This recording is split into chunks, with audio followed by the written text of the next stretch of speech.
قل هذه سبيلي أدعو إلى الله على بصيرة أنا ومن اتبعني وسبحان الله وما أنا من المشركين. Bismillahirrahmanirrahim. Assalamualaikum warahmatullahi wabarakatuh. Innal hamdalillah nahmaduhu wa nasta'inuhu wa nastaghfiruh wa na'udzu billahi min shururi anfusina wa min sayyiati a'malina. May yahdihillahu fala mudhillalah wa may yudlil fala hadiyalah. Wa asyhadu an la ilaha illallah wahdahu la syarikalah wa asyhadu anna Muhammadan abduhu wa rasuluh. Allahumma salli ala nabiyyina Muhammad wa ala alihi wa man tabi'ahum bi ihsan ila yaumiddin. Allahumma inna nas'alukal jannah wa na'udzu bika minan nar. Puji syukur kita panjatkan pada Allah. Salawat dan salam semoga tercurah pada junjungan kita Nabi besar Nabi Agung Muhammad sallallahu alaihi wasallam. Baik Bapak dan Ibu sekalian, kita bersyukur pada Allah malam Sabtu ini bisa melanjutkan kembali pengawasan rutin kita. Ya, mudah-mudahan semakin meningkatkan keilmuan dan ibadah kita pada Allah Subhanahu wa taala. Pembahasan kita seperti biasa, nanti kita akan menyelesaikan pembahasan kumpulan amalan ringan. Baru setelah itu kita akan lihat pembahasan tentang perjalanan hidup baginda Nabi kita Muhammad sallallahu alaihi wasallam dari pelajaran sirah Nabi, di mana nanti kita akan lihat masih tentang baiat Aqabah kedua, pelajaran-pelajaran yang bisa dipetik atau ditarik dari baiat yang dilakukan tadi. Baik, kita lihat terlebih dahulu. Ini sebenarnya amalan ringan nomor 40 ini lanjutan dari amalan ringan yang ada pada nomor 39 sebelumnya, yaitu tentang memberikan keringanan, kemudahan dan menolong sesama muslim. Kali ini spesifik kita bahas membantu orang yang sulit dalam utang. Seperti kesimpulan pada pertemuan sebelumnya, jika kita memberikan pinjaman pada orang lain, maka ada dua kemudahan yang bisa kita berikan pada orang yang susah melunasi utang. Ya, ada dua kemudahan yang kita berikan pada orang yang sulit melunasi utang. Seperti disebut dalam surat Al-Baqarah ayat 280. Ada dua kemudahan yang kita sudah sebut kemarin. Apa saja? Ngacung, wonten hadiah. Pertanyaan.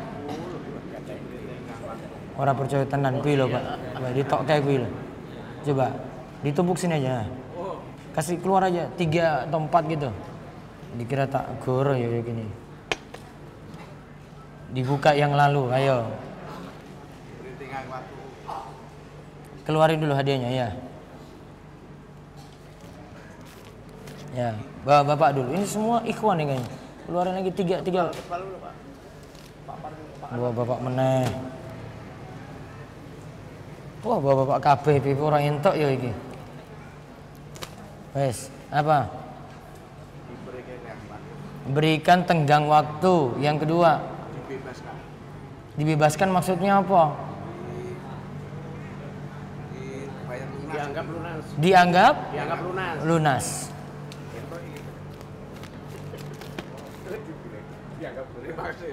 Iya. Gratis Surabaya. Terus tadi memberikan tenggang waktu. Terus ada yang kedua tadi utangnya dibebaskan. Yang pertama tadi memberikan tenggang waktu. Terus yang kedua utangnya dibebaskan. Ibu-ibu, hukum memberikan tenggang waktu itu apa? Wajib apa sunnah? Terus yang kedua tadi dibebaskan utangnya tadi hukumnya wajib apa sunnah? Ayo ngacung. Ngadeg Bu ya. Berdiri. Ngadeg Bu. Mana yang wajib? Beri tenggang waktu wajib apa sunnah? Wajib. Memberikan tenggang waktu, diberikan tenggang waktu wajib apa sunnah? Ini nggak apa-apa ya nanti untuk suaminya aja. Orang meneh keluarkan lagi. Terus yang kedua tadi membebaskan utangnya, ibu-ibu lagi. Lenggah Bu, yang lain sebelah sini, sebelah utara. Ibu-ibu. Sebelah tiang ngadeg Bu, ya. Yang jiblab ireng ya Bu. Bukan, saya burin. Apa Bu? Membebaskan utang wajib napa sunnah? Hah? Wajib. Mau ki saya berikan tenggang waktu wajib. Ini wajib meneh. Wis jelas ya sunnah berarti. Memberikan tenggang waktu hukumnya apa? Wajib, ditunda itu. Oh, pekan depan ya. Hukumnya apa? Wajib. Namun kalau utangnya dibebaskan, hukumnya apa? Sunnah, bukan wajib. Enak banget. Semua yang diberikan pinjaman bebas semuanya, sudah nggak usah disaur aja. Enak banget itu. Iya tak? Taib. Selanjutnya, dulu di masa jahiliyah, kalau utang nggak bisa lunas, ibu-ibu lagi nih. Utang nggak bisa lunas, itu ada riba jahiliyah. Riba jahiliyah bentuknya kayak bagaimana? Ngacung. Orang ngerti, ya wes. Bapak-bapak kidul. Apa? Berikan tambahan. Kapan? Waktu memperpanjang. Kok pintar banget toh? Waduh, ini yang kembuh ya orang ngerti ukurannya apa ya ukuranmu lagi.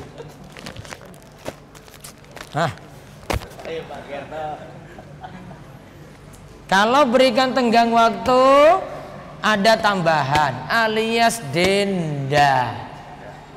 Iya toh? Ya. Itu riba jahiliyah.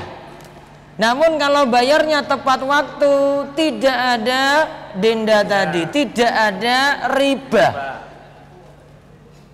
Sekarang riba saat ini apa bedanya? Riba zaman now, ngacung. Riba saat ini tuh udah ada perjanjian di sebelum. Riba saat ini sudah ada perjanjian Sebelum akad. Sebelum akad. Perjanjiannya apa? Perjanjiannya bakalan nambah walaupun bayarnya sama. Walaupun bayarnya tepat waktu. Terus kalau telat? Kalau telat Denda lagi. Terus kalau mau saya bayar cepat lagi? Kena penalti. Kok pengen riba gue loh.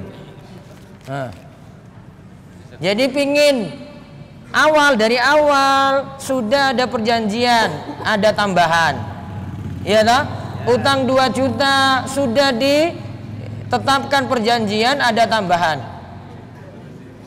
Terus kalau telat bayarnya kenapa?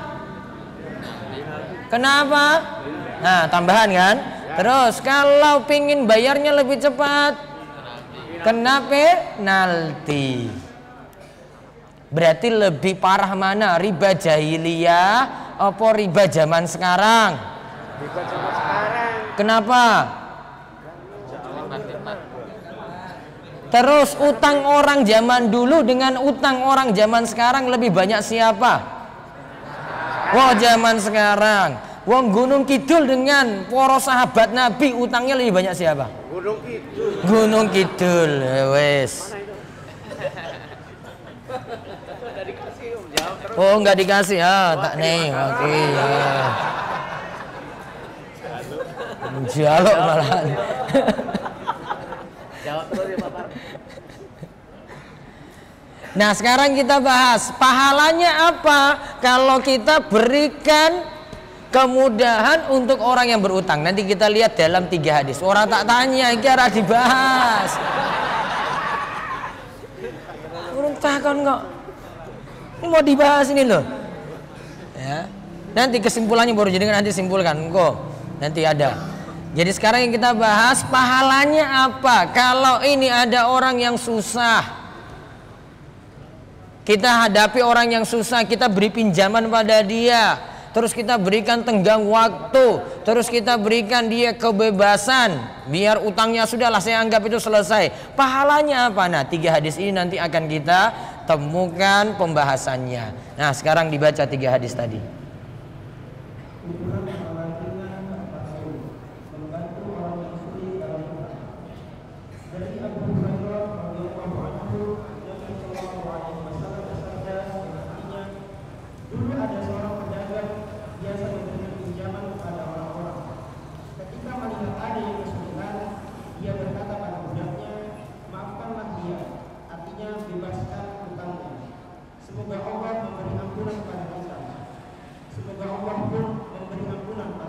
Nah, lihat. Kana tajirun. Dulu ada pedagang. Zaman kita yo pebisnis. Ya, dulu itu ada pedagang yudayinun nas. Dia memberikan pinjaman pada orang. Fa idza ra'a mu'siran, jika dia lihat dia hadapi orang yang susah. Susah untuk nyaur.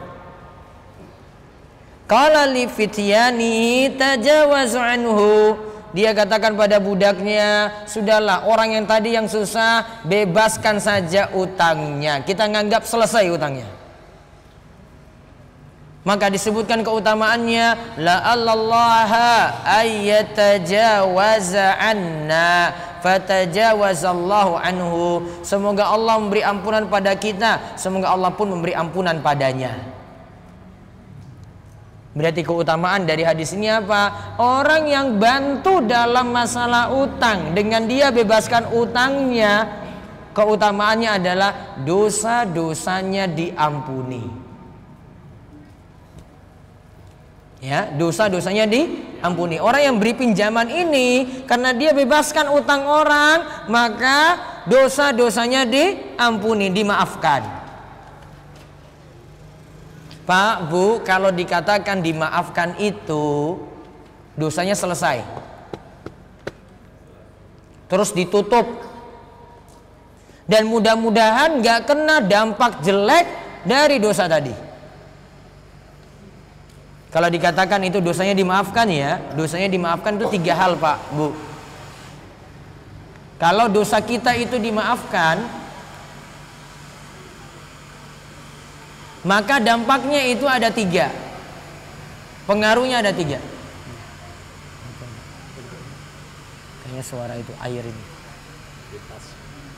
Kipas. Bukan. Oh, bukan. Air.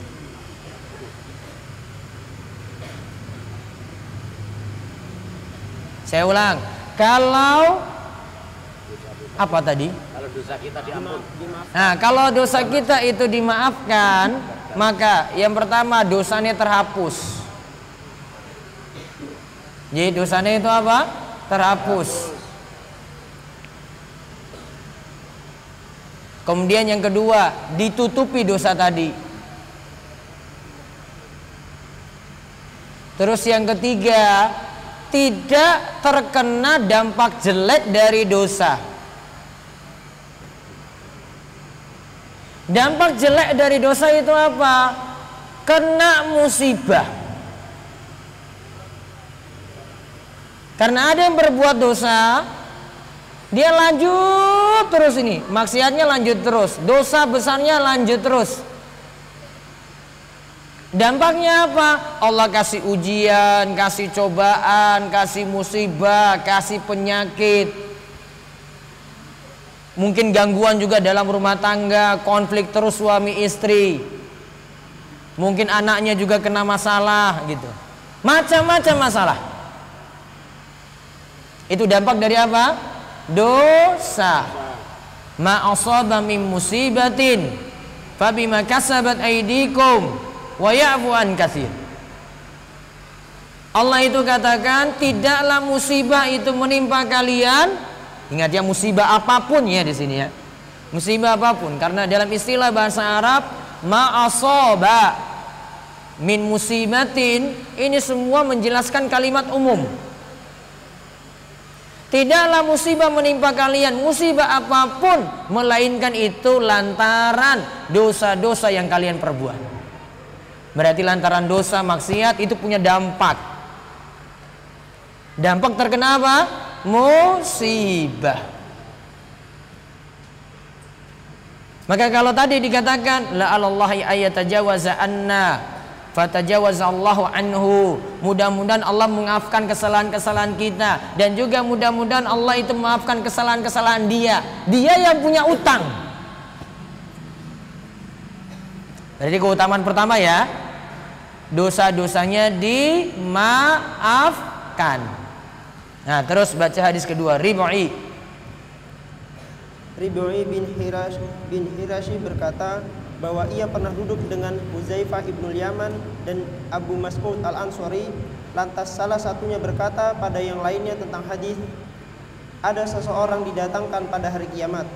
Allah berfirman, lihatlah amalannya. Kemudian orang tersebut berkata, wahai Rabbku, aku tidak memiliki amalan kebaikan selain satu amalan. Dulu aku memiliki harta, lalu aku sering meminjamkannya pada orang-orang. Setiap orang yang sebenarnya mampu untuk melunasinya, aku beri kemudahan. Begitu pula setiap orang yang berada dalam kesulitan, aku selalu memberinya tenggang waktu sampai dia mampu melunasinya. Lantas Allah pun berfirman, aku lebih berhak memberi kemudahan. Orang ini pun akhirnya diampuni. Hadis riwayat Ahmad. Syekh Syuaib Al-Arnaud mengatakan bahwa hadis ini sahih. Lihat, yu'ta bi rajulin yaumal qiyamah, ada seorang didatangkan pada hari kiamat.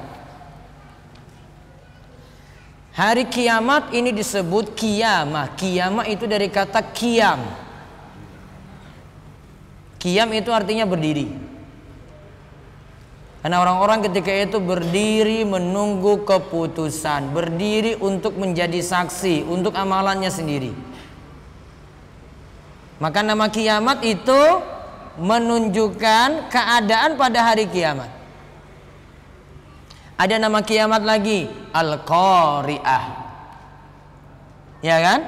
Al-Qari'ah. Nah, itu nama kiamat tuh. Al-Qari'ah itu artinya apa? Kaget orang-orang ketika terjadi kiamat. Berarti sifat terjadinya kiamat membuat orang-orang itu jadi kaget, tiba-tiba kiamat tiba-tiba datang.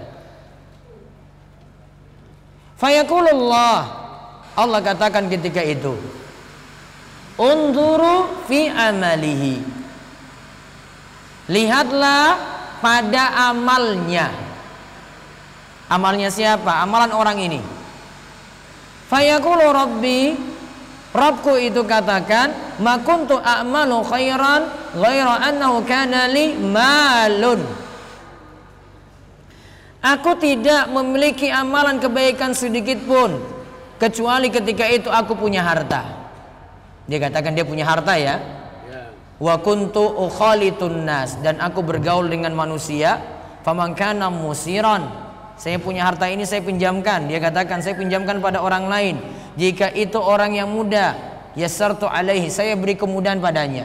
Wa man kana mu'siran, jika itu orang yang sulit untuk lunasi utang, anzartuhu ila maisaratin, Aku tunda, berikan dia tempo, berikan dia tenggang waktu sampai dia bisa lunasi utang. Berarti ada dua orang ini dalam masalah utang. Yang pertama orang yang mudah lunasi. Yang kedua orang yang sulit lunasi. Terutama yang sulit, orang ini beri tenggang waktu. Sampai waktu yang nanti dia mudah, dia maunya lunasi bulan depan. Nah, dia berikan tenggang waktu sampai bulan depan. Maka di sini dikatakan, qala Allah azza wa jalla ana ahaqqu may yassara faghfara lah. Maka ketika itu Allah pun berkata, berfirman, aku lebih berhak memberi kemudahan. Artinya Allah yang beri kemudahan harusnya. Orang ini pun akhirnya diampuni. Kesimpulannya dari hadis ini, di antara keutamaan lagi kita bantu orang yang sulit dalam hal utang adalah yang kedua. Kalau tadi yang pertama ya, dosa-dosanya diampuni, Allah akan memberi kemudahan urusan-urusan kita. Allah akan beri kemudahan urusan-urusan kita. Karena sebagaimana hadis yang kemarin sudah lewat kita bahas yang pertemuan 2 pekan lalu, wallahu fi aunil abdi makanal abdu fi auni akhi. Allah itu akan senantiasa menolong seorang hamba selama dia itu menolong saudaranya. Kan berikan tenggang waktu kan nolong orang. Maka dampak dari nolong orang apa? Allah akan berikan juga kita kemudahan, berikan kita pertolongan. Kita lagi ada masalah, Allah tiba-tiba berikan kita jalan keluar. Nah, terus hadis satu lagi dari Hudzaifah. Dari Hudzaifah radhiyallahu anhu, Nabi sallallahu alaihi wasallam bersabda, beberapa malaikat menjumpai ruh orang sebelum kalian untuk mencabut nyawanya. Kemudian mereka mengatakan, apakah kamu memiliki sedikit dari amal kebajikan? Kemudian dia mengatakan, dulu aku pernah memerintahkan pada budakku untuk memberikan tenggat waktu dan membebaskan utang bagi orang yang berada dalam kemudahan untuk melunasinya. Lantas Allah pun memberi ampunan padanya. Hadis riwayat Bukhari. Hadis riwayat Bukhari ini menunjukkan sama memberikan kemudahan dalam hal utang akan menyebabkan seseorang itu mendapatkan ampunan. Berarti kesimpulannya ada 2 manfaat kalau kita memberikan kemudahan dalam utang. Pertama apa? Allah akan memberikan ampunan dosa, dimaafkan dosa-dosanya. Yang kedua apa? Memberi kemudahan dalam setiap urusan kita. Karena tadi kaidahnya ya, wallahu fi aunil abdi makanal abdu fi auni akhi. Siapa saja yang menolong saudaranya, maka Allah akan memberikan pertolongan padanya. Konsekuensi dari hadis ini, Bapak Ibu sekalian, menunjukkan bahwasanya kalau kita memberikan kemudahan, memberikan tenggang waktu, berarti asalnya utang piutang itu sifatnya tolong menolong. Dicatat tuh, utang piutang sifatnya itu tolong menolong. Terus yang kedua, kalau itu tolong menolong, sifat yang kedua adalah tidak boleh cari untung.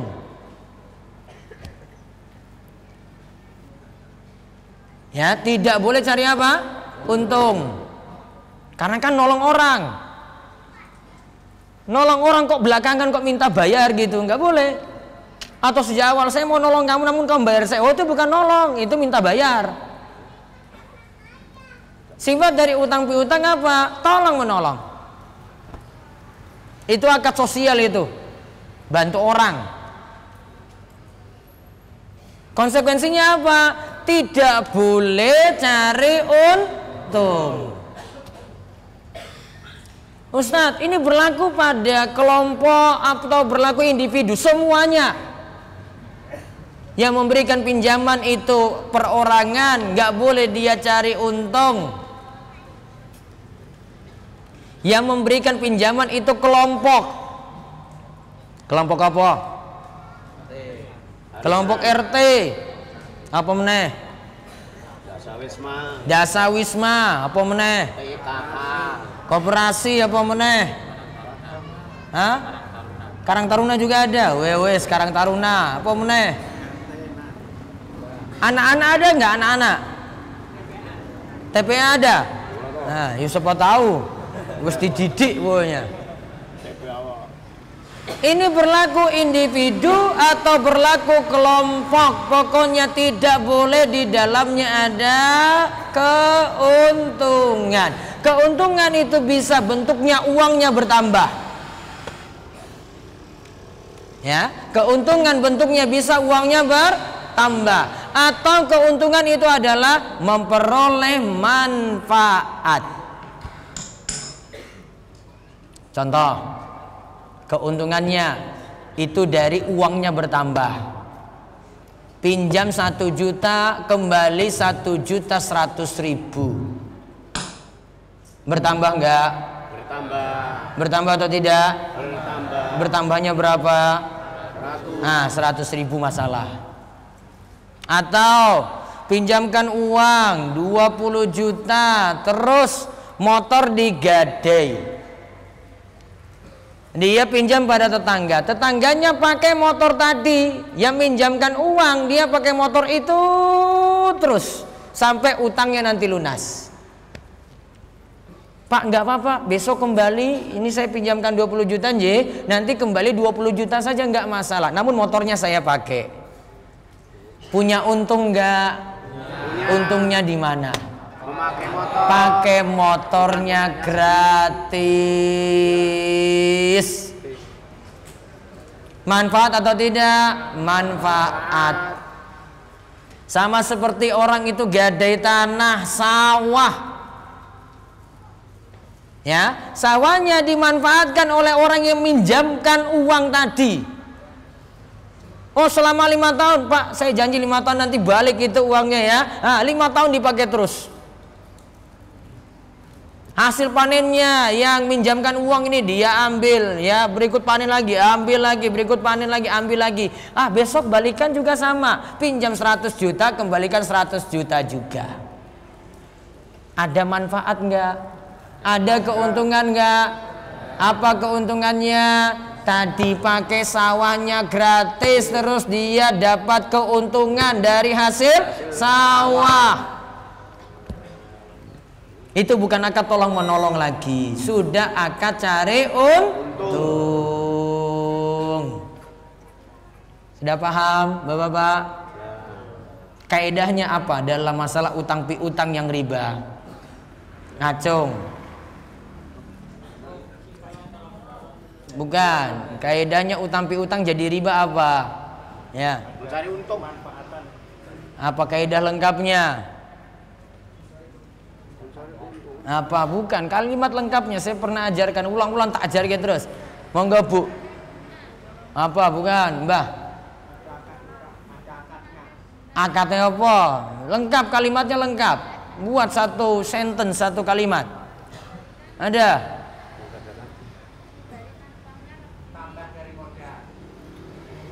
Buat kaidahnya, kaidah para ulama saya pernah ajarkan itu. Sapa meneh iki lho, sek nom-nom.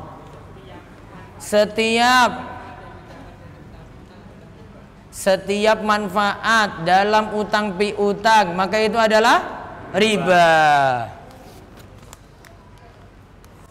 Ingat ya, kaidahnya setiap tambahan dalam utang piutang, tambahan atau manfaat dalam utang piutang, maka itu adalah riba.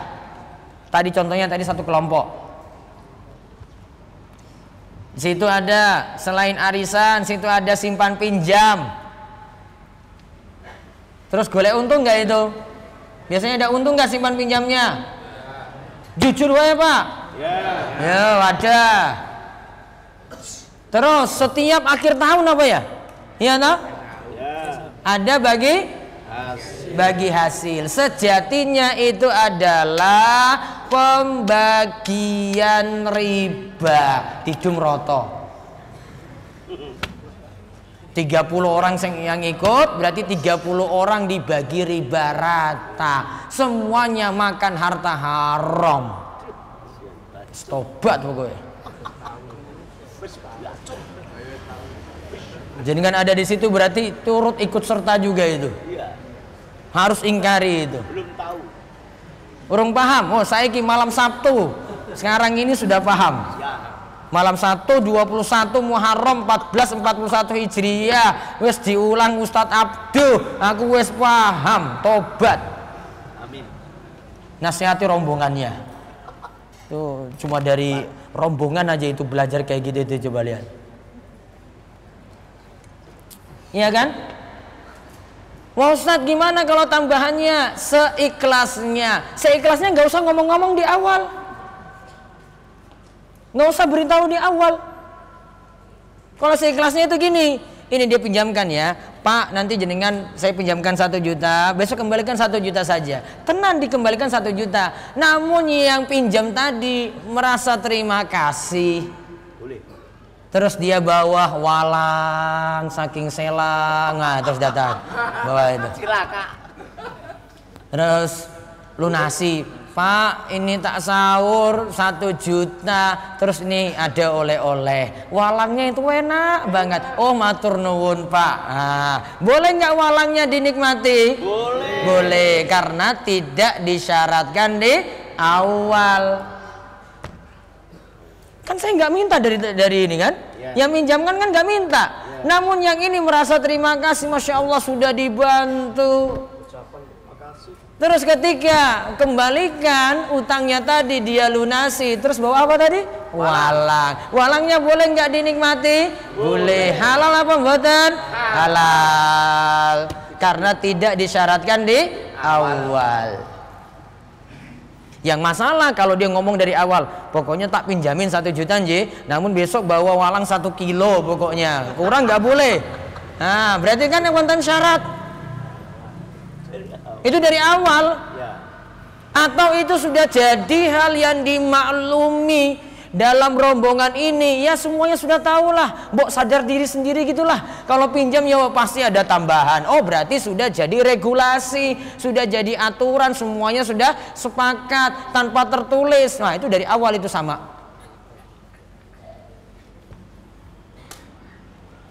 Sudah paham? Berarti riba masih banyak di tengah-tengah kita atau tidak? Banyak sekali. Ibu-ibu, ribanya masih banyak nggak? Tenang nggak jenengan itu dengan riba itu kayak gitu, coba lihat. Hah? Bapak, riba masih banyak nggak? Banyak. Ya Allah. Di rombongannya masih? Ya sudah, nanti perbaiki masing-masing ya. Ustadz tuh cuma pintar ngomong aja, jenengan yang pusing sendiri nanti ketika pulang ke rumah itu. Wah Ustadz kita tambah-tambah masalah, wah ibu orang sah diomong itu. Ini kepiye meneh? Ilmu harus saya sampaikan kan? Iya nah, tugas jenengan nanti tinggal beritahu. Kalau yang rombongan nggak mau terima ya sudah, gimana lagi? Wah Ustadz saya mau minggat saja dari dusun saya. Oh kepiye meneh orang minggat dengan dia coba? Pindah lagi tempat yang baru juga sama juga kena. Itu cuma memberitahu saja. Paham ya? Maka kalau kita mau beri kemudahan pada orang dalam masalah utang, jangan sampai kasih tambahan. Yo pinjamnya sekian, nanti baliknya juga sekian. Pinjamnya 1 juta, baliknya berapa? 1 juta. Raddul misli. Raddul misli itu kembalikan dengan yang semisal. Pinjamnya segitu ya baliknya segitu juga dong. Karena tolong menolong kan tadi kan, tolong menolong tidak boleh cari untung, itu konsekuensi itu.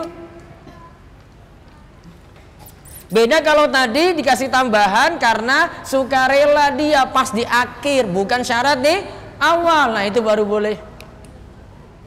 Kalau dari awal nggak boleh, dan itu nggak boleh dimanfaatkan. Nah, itu tentang masalah amalan ringan. Keringanannya dari mana amalan tadi?